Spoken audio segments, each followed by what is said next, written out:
warga Pucang Sawit dan sekitarnya, Kadang Banteng Solo, simpatisan PDI Perjuangan, tegak lurus Pak Joko Widodo, mendukung Capres dan Cawapres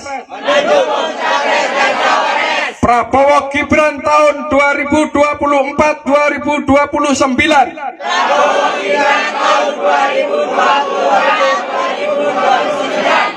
Prabowo Gibran.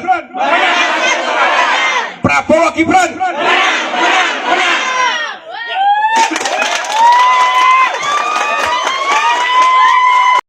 Selamat malam para netizen dimanapun kita berada, salam inspirasi bagi kita semua ya. Kita lihat saja ada beberapa video yang cukup menarik.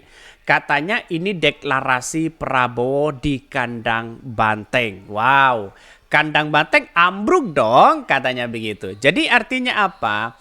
Artinya deklarasi-deklarasi seperti ini sudah banyak di berbagai daerah begitu. Tapi pada kenyataannya agak kelihatan sepi begitu kan. Agak kelihatan mereka itu seolah-olah ya dari raut wajah mereka masih menjadi tanda tanya. Apakah mereka pendukung-pendukung yang ingin hanya mendapatkan uang atau siapa begitu kan? Siapa yang membayar? Itu kan pertanyaan penting bagi kita begitu. Jadi artinya apa? Artinya banyak komentar-komentar netizen yang mengatakan begini, wah ini kandang banteng mulai jebol katanya ya. Ini di kampung ya FX Rudi ya dari PDIP begitu. Katanya jebol di situ begitu. Tapi pada hakikatnya ketika melihat komentar-komentar netizen begitu yang agak pedas begitu kan ya, mengatakan cerita begini. Saya dulu pernah ya di seperti itu begitu kan ya, katanya begitu ya dalam cerita itu. Disuruh deklarasi tapi dikasih uang. Ya, itu pertanyaan penting begitu. Tapi bukan ini begitu kan. Ada orang yang bercerita ya. Ini salah satunya saya tunjukkan saja begitu biar fair begitu kan ya. Ini DRT ku diiming-imingi duit 500.000 bikin video gituan. Semula warga ada yang menolak. Nggak perlu bikin konten demi cuan karena bisa memicu perpecahan warga. Tapi pada akhirnya disepakati bikin konten hanya agar dapat uang kas ya buat RT saja.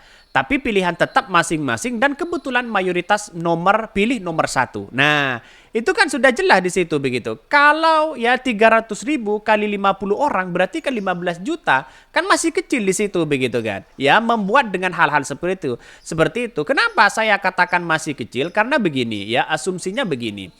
Dengan catatan 500.000 lalu kemudian pemasukan uang kas misalnya ke ke RT RW misalnya 50 orang dapat 15 juta itu kecil. Karena apa? Karena realitasnya dia punya rekam jejak di situ begitu. Sampai kapanpun karena ini beredar begitu kan. Boleh Anda mendeklarasi siapapun tapi pada ujung-ujungnya kalau bukan ya tanpa dibayar, ikhlas di situ, itu benar-benar luar biasa. Tapi kalau masih ada sokongan ya, ada orang yang mengendalikan di balik layar itu semua, itu kacau begitu. Cara-cara inilah yang kemudian begitu kan memperburuk suasana. Bisa saja deklarasi sana-sini, tapi pada ujung-ujungnya mereka adalah pendukung Anies Baswedan atau Ganjar di situ begitu. Jadi lihat saja. Jadi sampai sekarang saya tidak kaget begitu kalau ada dukungan-dukungan ini, dukungan-dukungan itu dan sebagainya. Karena apa?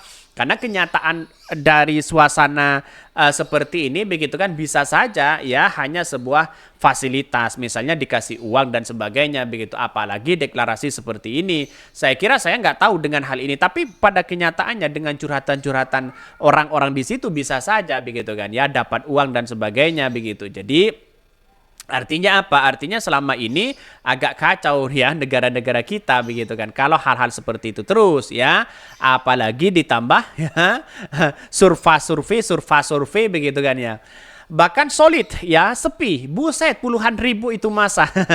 Deklarasi mungkin antar kampung atau apa begitu kan ya. Banyak yang hoax katanya begitu. Itu komentar-komentar netizen ya. Bahkan ya, mayan ya, amplop gede, tapi besok ya, aja hari H, meski gue ya dukung 01 itu di daerah Rudi tetap aja kemenangan di atas 95%. Yakin ya, apal, daerah situ militan ya banteng, bukan kaleng-kaleng, cuma bakar-bakar logistik aja kalau di situ. Nah, ini pertanyaan penting begitu kan. Curhatan penting ya, ini lokasi dari efek Rudi sendiri. Ini lumbung banteng ya, tempat banteng di situ begitu kan. Tidak mungkinlah memilih yang lain, kira-kira seperti itu begitu. Karena 90% ya kalau bukan Anies Baswedan ya banteng di situ, kalau bukan PKB ya banteng begitu kan. Saya kira Prabowo itu akan keok begitu kan di Jawa Tengah begitu kan. Bahkan ini sebelum pilih pemimpin lihat kondisi keluarganya. Kata orang tua dulu, memimpin keluarga adem ayam mungkin bisa memimpin rakyat Indonesia. Kemana Ruhut ya? Ruhut kemana? Lumayan cair 200.000 per orang dan untuk koordinasi ya koordinator 1 juta. Habis itu pulang bawa uang tapi nggak usah nyoblos mereka. Ini komentar-komentar netizen ada saran di situ begitu. Tapi bukan seperti itu, persoalannya adalah persoalan masalah masalah finansial justru memperburuk suasana politik kita begitu kan. Dalam artian bahwa kalau kita melihat dengan realitas begitu kan ya, dengan realitasnya ini kan kacau begitu. Dalam artian bahwa kenapa orang-orang di framing sana sini tapi pada ujung-ujungnya mereka hanya mengambil uangnya saja tapi ya pilihannya mungkin tidak sesuai begitu kan. Ya yang A ngasih uang, yang B ngasih uang, yang C ngasih uang tapi pada ujung-ujungnya mereka begitu kan ya tidak tahu ya dapat uangnya untuk apa, uangnya dari mana dan sebagainya. Kalau hanya deklarasi seperti itu ya sah-sah aja, silahkan begitu kan. Tapi di balik layar mereka, apakah mereka dibayar atau tidak? Itu pertanyaan penting bagi kita. Kalau mereka dibayar kan tidak murni, tidak ikhlas di situ begitu kan. Kalau hanya sensasi, hanya konten, terus kemudian hanya tidak dibayar di situ ya boleh-boleh aja begitu kan. Tapi saya kira tidak mungkinlah nuansa politik hari ini pasti banyak menggunakan uang di situ begitu kan. Karena apa? Salah satunya kekuatan yang paling luar biasa itu adalah uang. Uang yang menjadi kekuatan dalam dunia politik hari ini ya. Yang namanya uang ya menjadi kuat di situ. Bahkan satu sih ada yang mengatakan ya, itu setinggang ya, setelah menerima amplop kembali ke akar rumput. Bisa saja begitu. Saya orang Solo paham kualitas orang pucang sawit katanya begitu. Itu komentar-komentar netizen. Apakah benar begitu kan ya? Bahkan ya kata Pak Bambang Pacul, Jawa Tengah tumbang, seluruh Indonesia merah tumbang. Ini kok nyerah banget begitu kan. Ini gimana coba bayangkan. Padahal kekuatan dari banteng itu sangat kuat. Saya kira kekuatan itu di situ di Jawa Tengah begitu kan.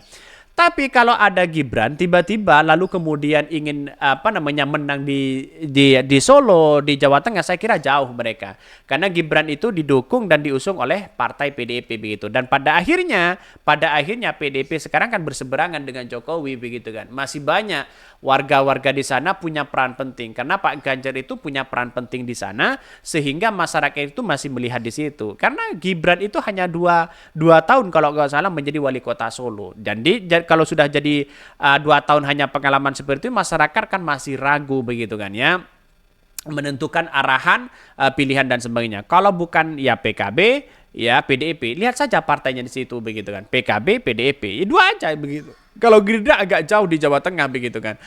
Oke, yang mungkin itu yang kami sampaikan. Ya tonton terus channel Hodari Podcast Rakyat ini karena ada berita-berita menarik dan viral setiap harinya. Salam para netizen, salam inspirasi bagi kita semua. Jangan lupa ya di subscribe channel YouTube Hodari Podcast Rakyat ini.